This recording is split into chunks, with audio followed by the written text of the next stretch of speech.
সাজি সিট পাইছো না নি? সিট নাইনি মানে বাংকার উঠে যাইতে লাগবো নি? ও সিট নাই, টিকিট করছেন আপনি? টিকিট করিও সিট মিলছে না, কই দিতা হাইলাকান্দি দিতা? আচ্ছা ঠিক আছে।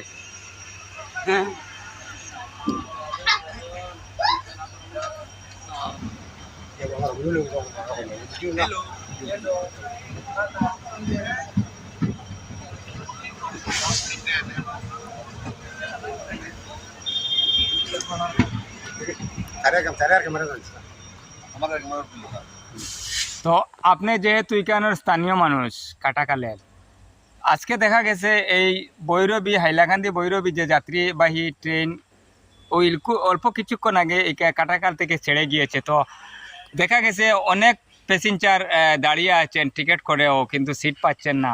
আর এই যে হাইলাকান্দি ভৈরবীর যে যাত্রীবাহী ট্রেন আছে, সেই ট্রেনের মধ্যে কামরা অতি স্বল্প। তো এই বিষয়ে আপনি স্থানীয় মানুষ হিসাবে কি বলতে চাইবেন?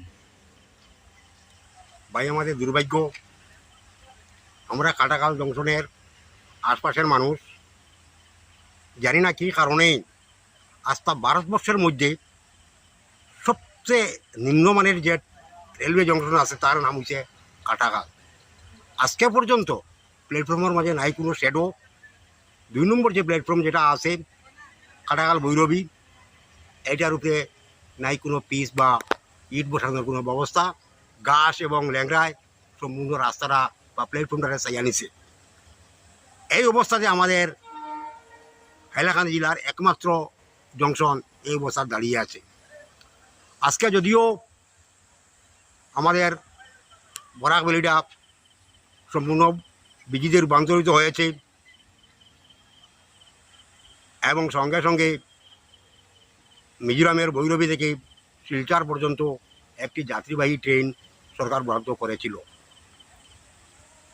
এই ট্রেনের উপরে হাইলাকান্দি জেলার বিভিন্ন সংগঠন বিভিন্ন সময়ে আন্দোলন চালিয়ে গেছে শিলচর ভৈরবী ট্রেন দেওয়ার জন্য। এমনকি অনেক সংগঠন, অনেক রাজনৈতিক দল শিলচর হাইলাকান্দি আরও একটি ট্রেন এবং ভৈরবী গুয়াহাটি একটি ট্রেন দেওয়ার জন্য বারবার অনুরোধ করে আসছে। ফলশ্রুতিতে আমরা যা পাচ্ছি তা হচ্ছে আমাদের দুর্ভাগ্য। আমাদের হাইলাকান্দি শিলচর একটি প্যাসেঞ্জার ট্রেন ছিল, যেই ট্রেনের কামরা ছিল 10টা। বর্তমানে সেই ট্রেনের কামরা কমিয়ে করা হয়েছে 5টা, যেখানে ডেইলি শিলচর মেডিকেল কলেজ এবং অফিসে অসংখ্য যাত্রী ডেইলি যাতায়াত করেন। এইসব যাত্রীদের খুবই অসুবিধা হচ্ছে। 10 কম্পার্টমেন্টের জায়গায় 5টা কম্পার্টমেন্টে যাত্রীদের সংকুলন হচ্ছে না, প্যাসেঞ্জারগুলো বসতে পারছে না। শিলচর থেকে মানুষ দাঁড়িয়ে কাটাকাল পর্যন্ত আসছে, কাটাকাল থেকে বর্তমানে জামিরা পর্যন্ত ট্রেন চলছে, সেই জানা পর্যন্ত মানুষ দাঁড়িয়ে যাচ্ছে। 5টা কম্পার্টমেন্টে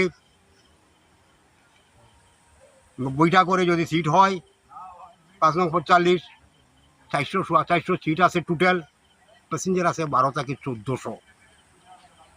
এই সমস্যা সমাধানের জন্য একমাত্র সমাধানের রাস্তা হচ্ছে এক জোড়া আরও ফাজিল ট্রেন, এবং এই ট্রেনটাকে অন্ততপক্ষে 10টি কম্পার্টমেন্টে বর্ধিত করা।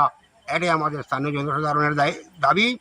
কারণ এই ট্রেনের উপর কাটাকালের অর্থনৈতিক অবস্থা অনেকভাবে নির্ভরশীল, এবং কাটাকাল থেকে অনেক ছাত্র এবং যাত্রীরা শিলচরের সঙ্গে দারুণ যোগাযোগ রয়েছে। অনেকে শিলচরের বিভিন্ন শিক্ষা প্রতিষ্ঠানে পড়াশোনা করেন। ওদের সুবিধা করতে গিয়ে বিশেষ ট্রেনে আরও 5টা কম্পার্টমেন্ট যোগ করার জন্য আমি স্থানীয়ভাবেই সরকারের কাছে বিশেষ অনুরোধ রাখছি।